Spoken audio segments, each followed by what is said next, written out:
एक जंगल में एक तोते ने 2 इंडे डाले थे। तोते के इंडे बड़े होते होते जब उसमें से चूजे निकलने थे, उसके पहले जोर से तूफान आया। एक इंडा नीचे गिर गया, एक अंडा नीचे गिर गया। उस अंडे को टूटते ही अंदर से बिल्कुल अपरिपक्व एक छोटा तोते का बच्चा, उसके ऊपर पूरा चारों तरफ से वो अंडे का रस लिपटा हो, वो पड़ के तड़प रहा था, क्योंकि अभी उसका उड़ने का भी कोई सामर्थ्य नहीं आया। अब ये तोता तड़प रहा था। एक उधर से लुटेरा जा रहा था। कितना भी लुटेरा हो, उसका भी तो कोई परिवार होता होगा, उसकी भी तो पत्नी होती होगी। दुनिया में जिसको आप जालिम मानते हो, बड़े दुष्ट मानते हो, उनके हृदय में भी किसी के लिए तो प्यार होता ही है। इस संसार लुटेरे ने उस तोते के बच्चे को देख के देखा कि ये बच्चा मर जाएगा यहीं पड़ के, क्योंकि अभी उसको बाहर आने में समय बाकी था ना, पहले ही अंडा टूट गया ना, वो तड़प रहा था। तो इसने अपने घर में ले जाके उस तोते को एक पिंजरे में रख के पाला, उसको ध्यान दिया। ये डाकू चोर, उसके घर में क्या क्या शब्द बोले जाते होंगे, आप बताइए। एक डाकू और चोर के घर में क्या क्या शब्द बोले जाते होंगे। और ऐसा ही बोला जाता।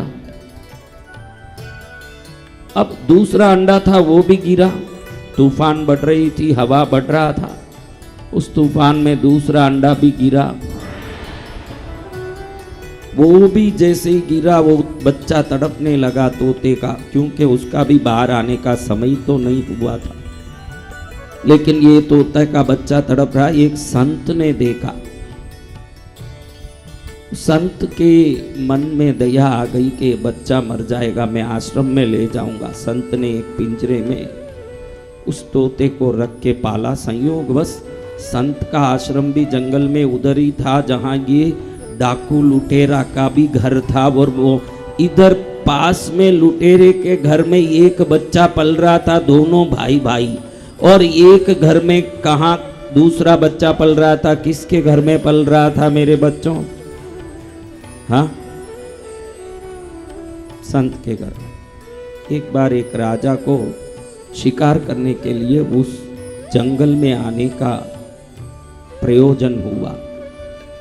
राजा बहुत तेज आ रहा था न, शिकार में साथ आने वाले मंत्री, सेनापति, सेना वाले थोड़े पीछे धीरे आ रहे थे। तो राजा अकेला पड़ गया और आगे निकल गया। बहुत प्यास लगी। प्यास के कारण उसने बहुत तड़प के सोचा कि कहीं पानी, सामने झोपड़ा मिला। किसका झोपड़ा बताइए? डाकू लुटेरे का झोपड़ा। डाकू कहीं बाहर गया था डकैती करने, घर में कोई नहीं थे, खाली ये तोता ही पिंजरे में था। जैसे ये राजा पानी मांगने के लिए अंदर घुसा, तोते ने जोर से चिल्लाया, काटो, मारो, पीटो, लूटो। क्यों? तोते ने क्या सीखा था जिंदगी भर? किधर रहता था वो तोता? हाँ, डाकू के घर। तो क्या सीखा होगा? राजा को बहुत गुस्सा आया।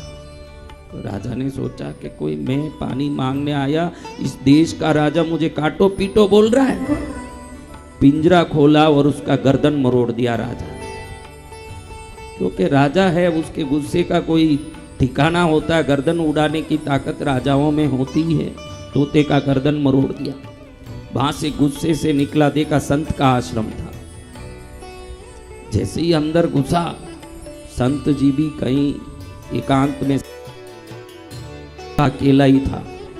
उसी तोते का भाई, ये तोता जैसे ही ये राजा अंदर घुसा, राम राम, आइए, आपका स्वागत है, आपको जल चाहिए, भोजन चाहिए, क्या चाहिए? हमारे अतिथि का सेवा सत्कार स्वीकार करके फिर जाइए, आपका कल्याण हो, आपका मंगल हो, आप दीर्घायु हो। जय जय गुरुदेव। अब मेरे प्यारे बच्चों, आपको 2 मिनट सोचने के लिए मौका देता हूँ। दोनों तोते एक ही माँ के बच्चे, एक ही जगह पैदा हुए, इन दोनों के शब्दों के फर्क ने एक को निहाल कर दिया न दूसरे का प्राण निकाल दिया। इसका कारण क्या है महाराज, आप बताइए तो, कारण क्या है? संगत कर अच्छे लोगों की, संगत कर अच्छे लोगों की, दवा मिल जाएगी सब रोगों की, दवा मिल जाएगी सब रोगों की।